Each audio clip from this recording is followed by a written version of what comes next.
그 구속 취소 소식을 언제 어떤 자리에서 접하셨습니까, 정필 변호사님? 전 집에 가고 있는데 라디오 네. 들으면서 가고 있었는데 라디오 갑자기 속보가 나오더라고요. 아, 라디오가 아니라 유튜브를 들으면서 가고 있었는데 네. 속보가 갑자기 나오더라고요. 그 처음에는 머릿속이 약간 좀 하얘졌었어요. 음. 머릿속이 약간 좀 하얘졌는데 어차피 이제 방송 내내 할 이야기니까 미리 살짝 이야기하자면 부질없다. 부질없다? 해프닝이다. 오. 네.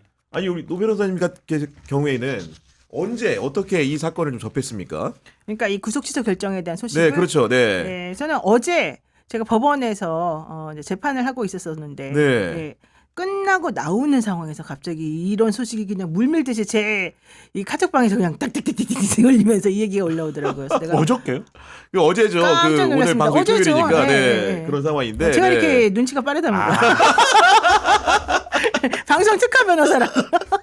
아니 일단은 우리 많은 시청자들이 가장 궁금한 게 구속 취소라는 제도가 네네. 있는 걸 몰랐다 이런 분들이 많거든요. 맞아요. 구속 취소 어떤 제도입니까? 그러니까 보통은 이제 구속이 되고 나면 구속할 때에 그 제대로 된 사유로 이 사람을 구속했느냐 이걸 따지는 게 구속 적부심이거든요. 그리고 난 다음에 구속 적부심에서도 그때 구속 잘했어라고 한다면은 그냥 재판하다가 네. 공석이라고 하는 걸 결정을 통해 가지고 이제 나가게 돼 법원에다가. 근데 이거 구속 취소는 아예 그런 뭐 구속이 적법했냐 안 적법했냐 지난번에 사실 한번 했었잖아요. 그 이후에 할 수 있는 제도가 원래는 보석이기 때문에 사람들이 전부 다 일반적으로는 보석을 신청할 것이라고 생각을 했는데 네. 이 사람들 진짜 이쪽으로 머리가 엄청 발달돼 있는 거예요. 우리가 보통 ET 그러면은 막 머리가 이만큼 크잖아요. 네. 그쪽으로 머리만 발달한 사람들을 보통 생각하는데 저는 이분들이 이쪽에 관련된 부분에 대한 저는 머리가 진짜 ET 같이 크다 이 네. 생각을 제가 합니다. 왜냐하면 솔직히 변호사 오래 하지 나 20년 했거든. 근데 구속 취소한다는 얘기 사실은 신청한다는 얘기 내가 들어본 적이 없어. 그럼 보통 해달라고 하면 말리죠. 네. 아니 의미도 사실은 없고. 의미도 없고 네. 말리죠. 그리고 네. 특히 구속 기간이 산정이 잘 됐네 못 됐네 특히 시간을 따져가면서 계산한다는 거는 상식적이지도 않았을 그러니까요. 뿐더러 예. 우리가 그때 당시에 생각을 한번 해보세요. 구속 기소할 것이냐 말 것이냐를 검찰이 막 그때 고민하고 있었었고 그때 하던 게 연장 신청을 했는데 법원이 2번 안 받아줬었고 그러니까 그 당시에 사람들이 26일까지가 뭐 기간이에요 이러면서 언론에서 그냥 대대적으로 날짜를 다 못 맞아요. 박아줬어요. 네. 그 누구도 25일 얘기를 한 적이 없어요. 맞아. 예. 근데 갑자기 그 날짜 계산이 잘못됐다 그러면서 25일 했어야 된다는 얘기가 갑자기 그 뒤에 튀어나오는 거예요. 그러니까 이거는 정말 상상하기도 어려웠을 뿐더러 이걸 재판부가 받아줄 리가 없다고 생각했지. 네. 왜냐하면 거기 날이라고 정확히 적혀져 있거든요. 그런데 이거를 구속 취소를 신청해 이거 뭔가 이상하다. 뭔가 이 사람들 완전히 좀 바보 아니면 천재다. 네. 이 생각을 하고 있었는데 그럼에도 불구하고 그들이 워낙 똥볼을 많이 찼기 때문에 사실 웃어 넘겼던 거지. 말도 안 된다 네. 생각했던 건데 이렇게 또 우리에게 네. 경각심을 일깨워주네요. 아니 논의가 넘어가기 전에 한 번 더 여쭤보면은 구속 적부심하고 구속 취소는 어떨 때 하는 게 다른 겁니까? 아니 구속 적부심이야. 구속 이제 그 자체 그러니까 기본적으로 구속 취소는 대부분이 실무적으로 법관이 직권으로 해요. 뭐 검사의 청구도 가능하고 변호인의 청구도 가능하다고 하는데 네. 그리고 이제 구속 취소 같은 경우는 구속의 사유가 없어지거나 소멸한 게 좀 명백해야 돼요. 좀 그런 경우고 구속 적부심 같은 경우는 이게 기존에 있던 구속 영장의 효력 자체를 부인하는 건 아니에요. 근데 구속 취소 같은 경우는 아예 구속 자체를 이렇게 네. 취소하는 거기 때문에 일반적으로 잘 쓰지도 않고 효력도 없고 그리고 이 구속 요건에 해당하기도 되게 어렵거든요. 네. 되게 어려워서 일반적으로 잘 청구를 안 하는데 이게 이제 의외로 인용이 된 거죠. 그러니까 구속 사유가 없거나 네. 구속 사유가 없거나 예. 구속 사유가 없어졌거나 이 두 가지가 가장 핵심인데 그게 가장 핵심인데 이제 지금 이거 같은 경우는 날짜가 지나버렸기 때문에 구속 사유가 없다 이런 식으로 간 것 같은데 네. 좀 논란의 여지는 많이 있죠. 사실 원래 지금 사실 현재는. 그걸 따지려면 지난번에 구속 적부심 뭐 이런 거 할 때 체포 적부심하고 막 이런 거 막 복잡하게 자기네들이 맞아요. 네. 했을 때 그때 그런 얘기 나왔었어야 되는데 근데 그런 얘기 구속 안 했어요. 적부심하고 이제 뭐 여러 가지가 있지만 여기 같은 경우는 구속 적부심을 한 게 아니라 구속 영장 취소를 한 게 그렇죠. 바로 갔죠. 예. 이미 재판이 기소가 돼 있는 상태인데다가 기소가 돼 있는 상태에다가 자기네들 주장은 구속의 사유가 처음부터 없다는 거거든요. 네. 그러다 보니까 이제 구속 취소를 선택하지 않았을까 좀 이렇게 생각이 들고 구속 취소 같은 경우에 되게 좀 이번 판결은 되게 좀 이상해요. 구속 취소 같은 경우 예를 들어서 일주일 이내에 판단을 하게끔 돼 있거든요. 그렇죠 원래 근데 그렇죠. 지금 이거 같은 경우 한 달하고도 네. 3일이 더 걸렸어요. 그런 부분도 있고 그리고 앞만 봐도 이건 갸우뚱할 수밖에 없는 게 구속 취소라는 거는 이렇게 구속 상태가 불법하다, 위법하다. 그리고 이 피고인의 인권이 제약받고 있다는 건데 이걸 판단을 법원이 네. 한 달을 넘게 안 했다는 건 되게 이상한 거고 아니 그리고 무슨 날짜 계산을 한 달 넘게 하고 있어요. 아니 그리고 결정문이 무슨 100페이지도 아니고 얼마 되지도 않던데 그걸 한 달 걸린 이유는 뭘까요 도대체? 그러니까 자기네들이 엄청 고민을 했다는 거고 사실 원래 사유도 없는데 이걸 억지로 만들어냈다. 전 이 생각이 솔직히 들어요. 왜냐하면 네. 법원에서 그 날짜 계산하면 안 되고 시간으로 계산해야 된다는 얘기 사실 제가 처음 들어봤고 네. 그 논리를 만들어내느라고 아마 시간이 많이 걸렸던 것 같아요. 우리가 이제 형사소송법 배울 때 외우는 야마 중에 하나가 아마 체포는 때에서 때고 구속은 날에서 날이다. 아 그렇게 외웁니까? 48시간이 시간으로 정해져 있죠. 체포는. 네. 그러니까 이거는 시간이 촉박하니까 때에서 때 시간에서 시간으로 계산하는 거고 그리고 구속 같은 경우는 열흘 이상 시간적 여유가 있으니까 네. 날에서 날로 계산하는 거다. 이렇게 하고 이런 식으로 결정한 사례가 거의 없거든요. 근데 예를 들어서 이게 논리 구조가 어려웠던 것도 아니고 그 부분에 대해서 분명히 예전부터 이거 날에서 날 요거 문제가 있지 않느냐 이런 네. 이야기가 분명히 있었어요. 그리고 이 논리를 만들어내는 게 어렵지도 않았겠다 싶은 게 이미 변호인 측에서 주장을 했으니까. 그렇죠. 네. 근데 이게 그렇게 명백한 사유라면 날짜 계산하는데 한 달 걸렸단 말밖에 안 되거든요. 그렇죠. 이거 계산하는데 계산이 진작 나와 있었을 거고 이 나와 있는 계산을 가지고 판단을 하는데 왜 한 달씩 걸렸을까? 이런 부분을 생각해 보면 그냥 법적인 판단, 법적 판단하려면 일주일 내에 했어야지. 그렇겠죠. 네. 신속하게. 근데 단지 법적 판단만 한 게 아니라 그 이견에 약간 정치적 판단도 들어간 것 같다. 좀 요렇게 이야기를 좀 드리고 싶어요. 그럼 이번 결정을 통해서 뭔가 해소하고 싶었던 그 정치적 욕구라는 거는 법관의 마음에 들어가 볼 수는 없지만 어떤 거였을까요 도대체?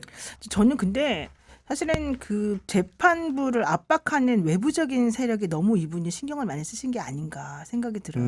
왜냐하면은 구속 취소 신청한 때로부터 너무 날이 많이 지난 다음에 그러니까요. 네. 구속 취소에 대한 재판도 한번 그때 열었었고 그게 헌재 재판하고 같이 같은 날 이루어져가지고 그때 대통령 측에서 막 화를 냈었잖아요.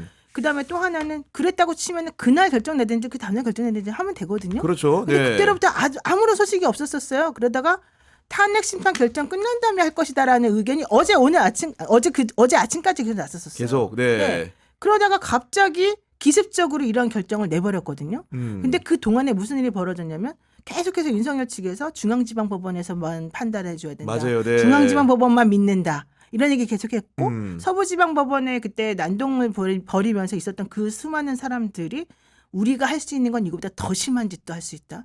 니네 재판부 조심해라. 이런 압력을 계속해서 행사하고 보여줬었잖아요. 특히 문영배 재판관을 막 엄청 공격하면서 집 앞에까지 쫓아다니면서 맞아요. 많이 네. 했었잖아요. 근데 사실 부장들이 판사들이 생각보다 되게 마음이 좀 두려움을 많이 느낍니다. 그러다 보니까 이분들이 나는 여러 가지 정치적 고려를 처음에는 이제 법적인 고려만 하려고 하다가 여러 가지. 정치적 고려를 하면서 결국에는 좀 굴복한 거 아닌가. 아니 그리고 하필이면 또 그 탄핵 심판 선고일이 다음 주로 거론되는 가운데 그렇지, 이런 그렇지. 결정이 내려졌다는 게 약간 좀 그래서 저는 네. 날짜를 일부러 여기도 맞췄다. 음. 왜냐하면 일주일 이내에 판단을 했어야 됨에도 불구하고 한 달 넘게 끌고 있다가 왜 지금 이 시점에 와서 했느냐.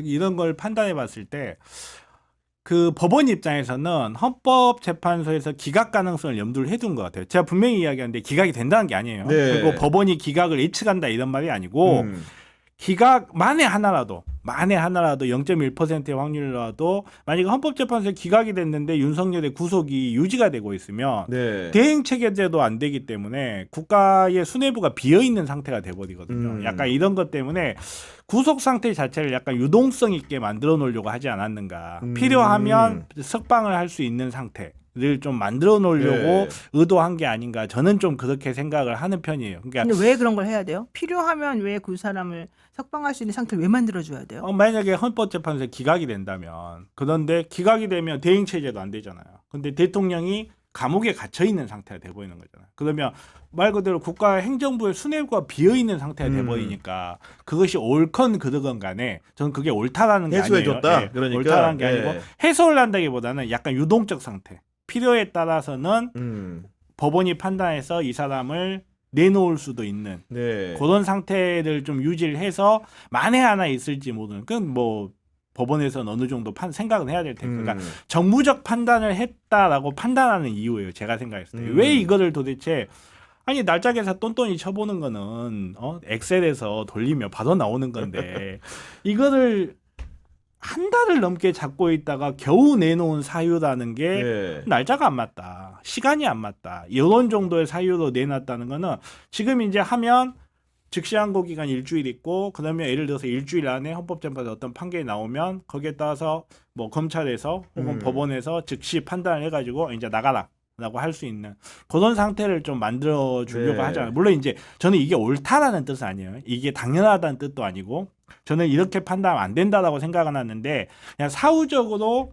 지금 현재 법관들이 왜 이렇게 생각을 했을까라는 봤을 때 좀 그렇게 판단이 되고 이게 결정문을 읽어보면 물론 이제 일반적으로 형사재판에서 불리하면 피고인의 이익으로는 대전제인데 대원칙이죠. 예, 네. 구속 취소 같은 경우는 그 취소 사유가 명백해야 된단 말이에요. 근데 결정문을 읽어보면 명백하다는 이야기 없어요. 다 단언할 수 없다. 뭐 판단하기 어렵다. 다 이런 식이에요. 그러니까 예를 들어서 뭐 이 시간 문제도 이거를 날로 생각해야 된다라고 단언할 수 없다. 이런 식으로 돼 있고 그 뒤에 붙여놓은 사족처럼 붙여놓은 수사권 문제 같은 경우도 논란이 있고 단언할 수 없다. 이렇게 그렇죠. 돼 있어요. 네. 없다 이게 아니에요. 없다 이렇게 해야 한다 이게 아니에요. 그리고 되게 제 눈에 띄었던 재밌는 문장 중에 하나가 지금까지는 그렇게 해왔지만이라는 부분을 강조를 지금까지는 해요. 네. 제 눈에 강조한 것처럼 보였는지 모르겠는데 지금까지는 그렇게 해왔지만 이거는 피고인에게 불리하기 때문에 더 이상 하기 어렵다. 제가 봤을 때는 판사 입장에 되게 모험을 거는. 근데 왜 갑자기 이제 와서? 그러니까 형사법의 그러니까. 대원칙이 왜 하필 예. 이제 와서 이제 이렇게 와서. 적용되냐 이거는 그러니까. 근본적인 질문을. 그러니까 되게 그러니까 위- 저는 압력을 행사했을 것이다, 압박을 받았을 것이다에 좀 더 무게를 두는 거죠. 그러니까 그 압박이 어떤 형태의 압박이냐. 그 압박이 내 결정에 따라서 말 그대로 그 시위대가 법원으로 몰려오는 형태의 압박일 수도 있고 내가 결정을 어떻게 내리느냐에 따라서 대한민국의 행정부의 순회가 비어 있을 수도 있다라는 이런 네. 형태의 압박일 수 있어요. 자기 판단의 결과에 따라서. 그러니까 저는 이 결정을 내린 판사들 옹호하려고 하는 말은 아니에요. 네. 결코 그런 의미는 아닌데 제가 생각했을 때 그리고 제가 판단했을 때 왜 이렇게 판단이 오래 걸렸을까? 왜 하필 이때일까? 네. 하필 이때일까를 생각할 수밖에 없는 게 결국은 지금 이제 한 달이 넘는 네. 시간을 사건을 잡고 있었잖아요. 그러면 이런 저런 부분 생각했을 때 제 해석상 그냥 정무적으로 그런 판단을 하지 않았을까 하고 조심스럽게 아니, 추측을 그리고 해요. 이제 모르는 분들이 많기 때문에 제도적으로 좀 이렇게 이해를 구하고자 하는데 이 판단을 한 데가 서울중앙지법 형사합의 25부잖아요. 합의부라는 거는 단독 판사가 아니고 부장 판사가 있고 양 배석이 있는데 통상 이런 결정문을 쓸 때 어떤 구조로 쓰여집니까? 보통은 주심을 원래 이제 정해놓고 네. 그 사람이 이제 쓰고 실제 오케이를 받아가지고 서로 논의를 하고 네. 그러고 난 다음에 부장이 결재를 내주죠 사실은 그 내용에 대해서. 원래 보통적으로는. 예, 예, 예. 그래서 이제 결정을 내리는 건데 이번에 지기현 부장판사가 한 거 아니에요? 그러니까 저는 이거 네. 보면서 저는 그 생각도 좀 했어요. 그 지기영 부장 판사가 결정을 했는데 나머지 두 사람이 혹시 설득이 안 된 건 아닐까? 오래 걸린 이후에는 네, 오래 걸린 이면에는 나 음. 이렇게 썼는데 했더니 합의 그 저기 뭐야 좌배석 우배석이 저 사인 못 하겠는데요? 약간 좀 이런 식으로 해서 뭐 가능성이지만은 그렇죠. 네. 그 문장들을 다듬고 그래도 조금 어떻게 야 우리가 이거 어떻게 해봐야 되지 않겠냐 좀 이런 과정에서 좀 오래 걸렸을 수도 있겠다 이런 생각도 좀 해보긴 그러니까 했거든요. 원래는 이제 그렇게 해서 한 명이 주심이 보통 일반 보통은, 사건에서는 네. 주심이 정해져 있고 그 주심이 재판 메모를 해가지고 서로 논의한 다음에 이건 이렇게 결정 내겠습니다. 그러면 오케이 이제 이런 식으로 가는데 이번 건은 매우 중요하기 때문에 좌배석 우배석의 역할보다는 부장이 딱 결정을 내리고 이쪽으로 가자라고 이제 처음부터 의견 제시를 했을 가능성이 높다. 네. 그런데 실제 뭐 거기에 대해서 좌배석 우배석이 안 됩니다. 이렇게 했을까? 이건 내가 잘 모르겠어요. 솔직히. 그렇죠. 그렇게는 잘 안 네. 할 것 같고. 이게 대등재판부인가요? 아니면 뭔가?